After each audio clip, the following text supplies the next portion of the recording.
Hariom, pessoal! Bem-vindo, bem-vinda ao Yoga para você. Nós estamos aqui hoje com uma presença muito especial da Swami Divyananda. Ela é uma monja da tradição do Integral Yoga e ela vai falar um pouquinho para a gente sobre a experiência dela com yoga e com meditação. Thank you very much, Swamiji. So happy to be here. Thank you. Well, my first question. Yoga has obviously had a huge impact in your life. You became a monk at the age of 29 and you're still serving the yoga community up until today. So I would like you to talk a little bit about how was that impact?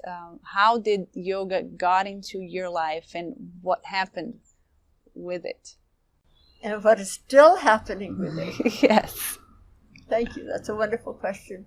I actually started at about 25 years old. And I'm 71, so that was a long time ago. And I was a child in an adult body, but still a child, and searching quite desperately.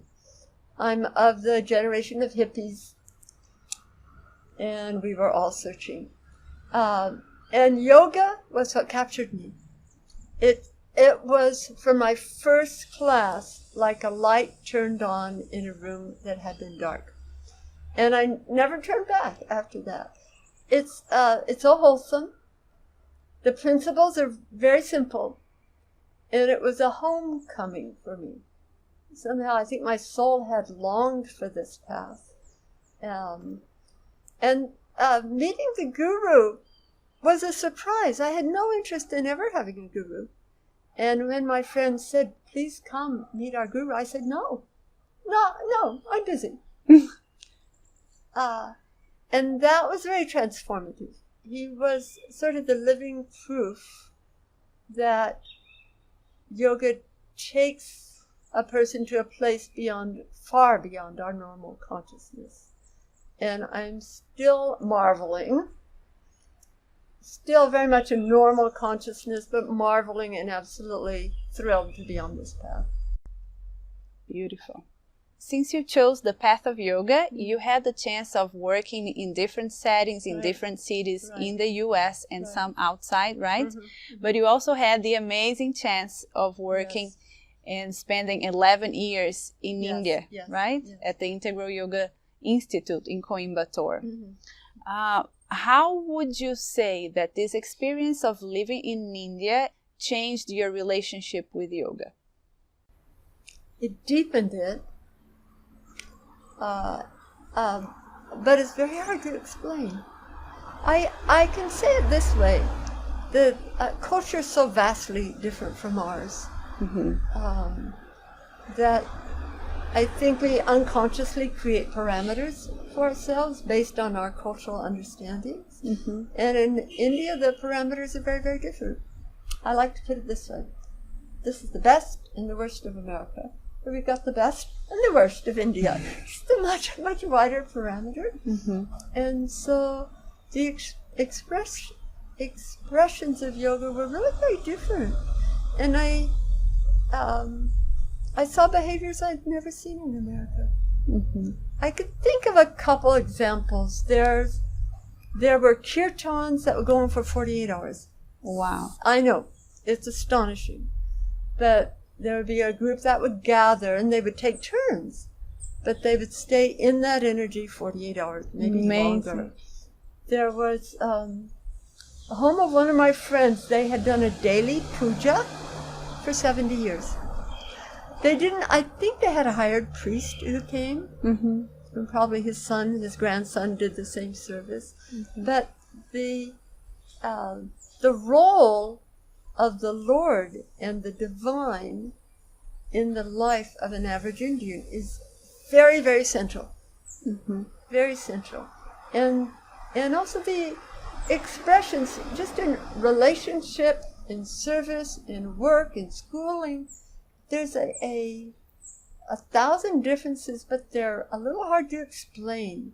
And I'm always leery of making generalizations because I think cultures are much too complex to submit to any general principles.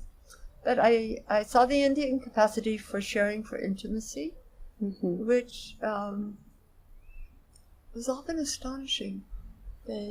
And even among the very poor, the delight in giving, I came to feel like every human wants delight in life. And the very poor do not have access to the movie theaters and the beautiful parks and the things that we enjoy so much. But they have friendship, and they know the delight of serving each other. And they can live happily even within poverty, as long as their very basic needs are covered. It was amazing to witness that. Nice, beautiful. So you have just finished a 12-day meditation teacher training here at Ayurveda. And I can say from my own experience, because I took the course with you, that it was life-changing. Oh, sure. Thank you. Yeah. But I do see that there is still a lot of resistance and misunderstanding about meditation. People still resist, and still they're not really sure if it works or not, or they don't know how to deepen it and how to keep up with the practice. What advice could you give to those? First, I'm so sorry. It was life-changing. In a good way. Life is so beautiful. I don't want it to change it anyway. It will be even better. It is I think it does frighten people. The whole science of going into the mind and starting to manage the mind, it's hard. It's very hard. We kept using an analogy, and this analogy I had never heard until this course started, but it was of a puppy, a beautiful, happy puppy, beloved by its owners, has the run of the house, and is very, very naughty. So if you put that puppy on a leash to go for a walk, he's going to howl and he'll be outraged. And that's how the mind is. In its first attempts at meditation, it will rebel like anything. And even as we continue, you take that puppy for a walk, it pulls, and you're always just saying, come on back, come on back, come on back, come on back. That's the mind. Because it wants to run, and it's fascinated in everything, and it has immense capacity. So we have to continually say, come on back, Om Shanti. And then finally, the puppy willingly trots behind us. And that's really when meditation begins. But it frightens people during that long period when they're constantly having to pull on the leash. And the mind seems completely unmanageable. But on the other side of it, I think meditation answers a call that's in every soul's heart. Because we long to understand what is the truth of this world. And how can we live in contact with a happiness that doesn't betray us? There's so many joys that we seek, and then we have a hangover afterwards. So it's a trial and error universe, it seems to be. But once we are on the path of meditation, things are transformed for us. The mind becomes calmer, the heart becomes calmer, life opens up. It's like a blossom coming into full bloom. Misunderstandings, I think the misunderstandings arise from the difficulty that's presented to the new student. Also, I think the most common error is the student is keen to learn to meditate well and bites off more than they can chew, to use that American phrase. So you mustn't reach for the stars, not right away. Just do a little and learn how to manage the mind in small tasks, small meditative tasks, and then build it up from there.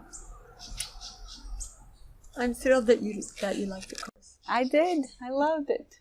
And I love this analogy. I think I can hear it a million times and it will still make so much sense. It's easy to picture how the mind does that, Right, just as a right. puppy. Yeah, it's Yeah. so rebellious at first. Yeah. Well, thank you very much, Swamiji, for what a happy day it is for me. sharing it with us. Thank Om you. Om Shanti. Então é isso, pessoal. Espero que vocês tenham gostado dessa entrevista. Eu quero aproveitar também para agradecer ao Jai Vida por ter cedido o espaço e esse tempo com a Swami. Swamiji, thank you once again. Oh, I'm so happy. Thank you. You're welcome. E, por favor, se vocês gostaram da entrevista, curtam, compartilhem e façam qualquer comentário aqui embaixo pra gente. Namastê e ótimas práticas de yoga para você.